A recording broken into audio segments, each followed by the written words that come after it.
got your seatbelt on?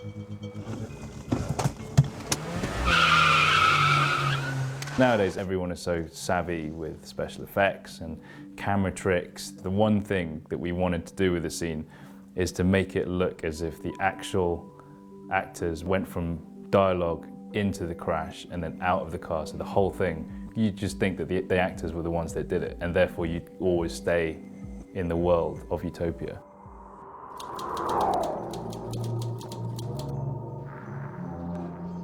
Obviously, everything is inspired by what's on the script. Arby and Jessica have a conversation, and then out of the blue, he hits the accelerator in the car, drives into another car. The key of the scene is the spontaneous moment. We just really wanted to make it be a surprise. You know, it's a surprise to Jessica. She's going through a phase that's actually very un-Jessica, because all the emotions that she's going through, the manuscript, the truth about her father, and all this stuff is bringing something new to her, which is about all this emotion, all this sadness, all this truth. She doesn't actually clock that there's a car there with two network people. It's actually Arby that does that. I don't trust him. You don't trust him at all? At this point in the story, we don't know whether we should trust Arby. The previous 4 episodes, we've seen him being a psychopathic killer. Up until this point, he seems to be very kind of complacent and very willing. But we want everyone to think that he's actually still psychopathic Arby, and he's about to drive a car into 2 innocent people. At the beginning, he just seems to be this machine, I suppose, really, that kills, you know, everything in his path in pursuit of Jessica Hyde. And it's only when he comes out and Jessica sees that the person on the floor is actually reaching for a gun, you suddenly realise that, you know, he's doing this to protect them. You find out that he's as much a victim of the network as he is their enforcer. You okay? As co-directors, you have to vocalise your idea to the other person. A lot of people think, well, you know, how does co-directing work? Because there's 2 people and 2 visions. How does it?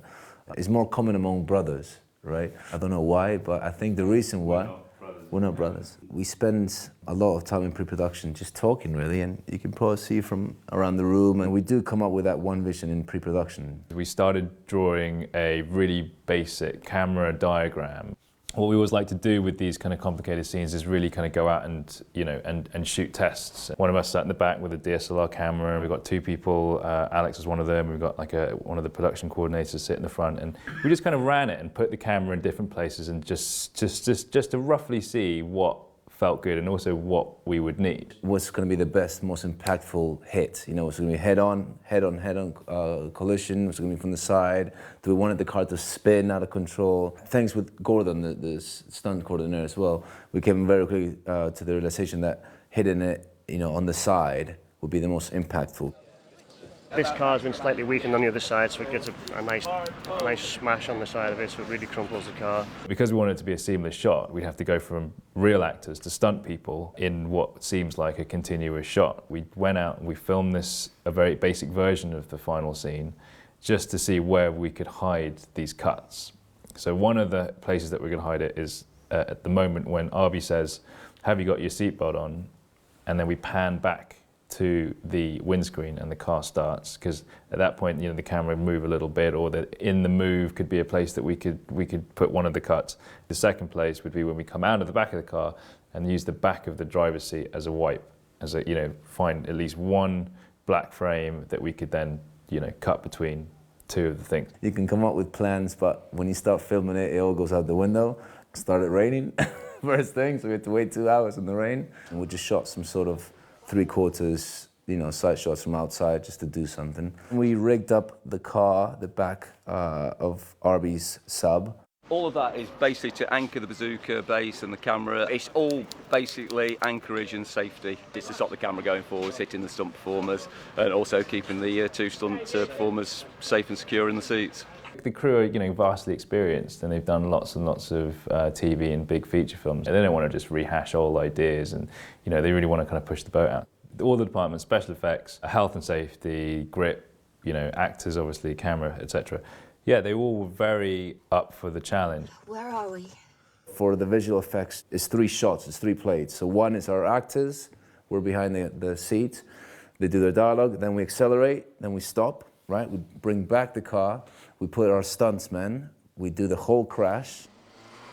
We take the stunt guys out, we put our Arby and Jessica, and then we take the door out of the car, and with a special Steadicam rig, we come from behind the seats and continue with one shot. And then you blend those frames in post-production. We needed that first acceleration of Arby and Jessica, and as takes went on, Neil Maskell, who plays Arby, started to get a little bit cocky perhaps. And I think the last take, you know, I'm there concentrating on the monitor for the lines and the performance and the timing, and then he's like, you know, have you got your seatbelt on? Slams and accelerates and really guns it and goes straight to the car. You see Jessica, you know, grabbing the seat, and everyone's like, and we came like a meter from the actual car. So I think if we would have done another take, I'm sure Neil would have done the crash himself. Yeah. Neil, one more take and you do the crash yourself. A stunt always carries risk, always carries danger, but we've set it up in such a way and we rehearse it enough time so everyone's happy. Of course there's a risk. It's not the biggest stunt, but it's not a run-of-the-mill stunt. It's enough to think about, let's put it that way. Saab, driven by Andy, he's going to basically just drive into me, the side of me. He's trying to sort of take me out, so I'm going to be all harnessed up in this car. We're going to have special effects. We've got these little charges, and they've put the charges on the back, two back windows and this window here. And then as soon as the car hits that window, then the special effects will hit the button and it will explode the windows, so it looks like the car is, you know, the force of the car, the impact is blowing the windows. It's stunt double today for Jess. I'm going to be passenger in the car as we do a T-bone crash. So we'll hit the stationary car head on, and then there'll be another stunty the other side reacting to it. Our car hits the network's car, and there's a woman standing by the pavement who's asking for directions. So as the car hits, the car hits her and she goes flying into the air. I'm going to be stood next to Crispin, who's in the passenger seat, right next to the car, and as the car hits, I will get myself out of the way pretty quickly. The idea is to make it look like she's been pinged back by the car, so it's the impact of the car that's pushed her back. Yeah, and then she gets shot and killed. All in a day's work. The car hits the Mondeo, and the Mondeo goes flying back like 4 meters, slams into this gate, and she goes flying out. She disappeared frame, which was a little bit scary. She was obviously fine, you know, not a scratch on her. After the impact behind the seat and following Arby could only be done with the AR Steadicam, and it's really quite massive. It's about 3 meters long, so you could shove it in the back of the car, and then on action, he sort of comes out with it, and this thing. He made it look really easy when it's absolutely not, and it weighs a ton. Now we just have to shoot those 2 people in the head, and then that's it. Then we're finished. It's a compressed air canister at the back, some blood and guts, a secret recipe for the guts. It's all driven by the firing box. So when we press the button, the pressure is released, and it throws the blood and guts out the back of the head.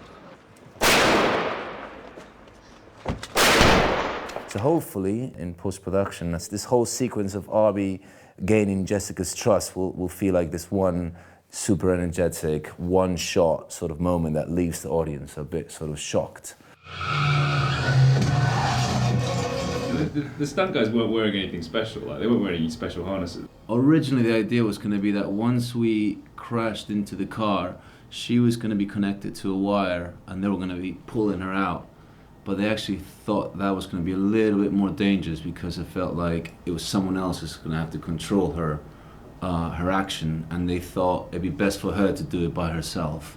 Now, I don't know if you can tell, but basically the idea was going to be the car was going to hit the network's agent's car, and we predicted it might move about a meter and a half.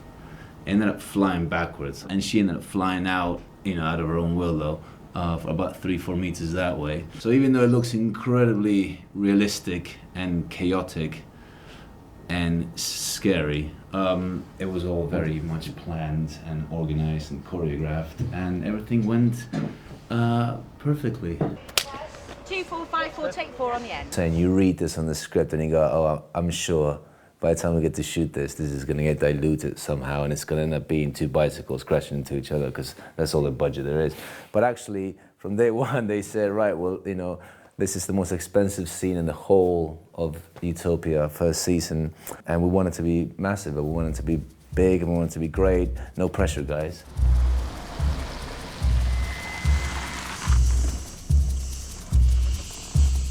Where are we? That street leads to a building they used to use. Old research base. Abandoned now. The manuscript. I hid it in there.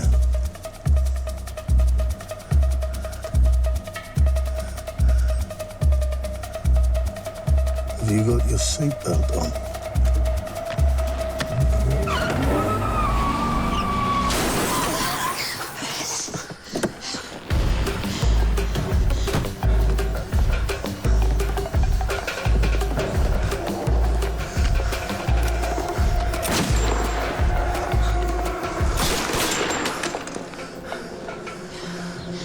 You okay?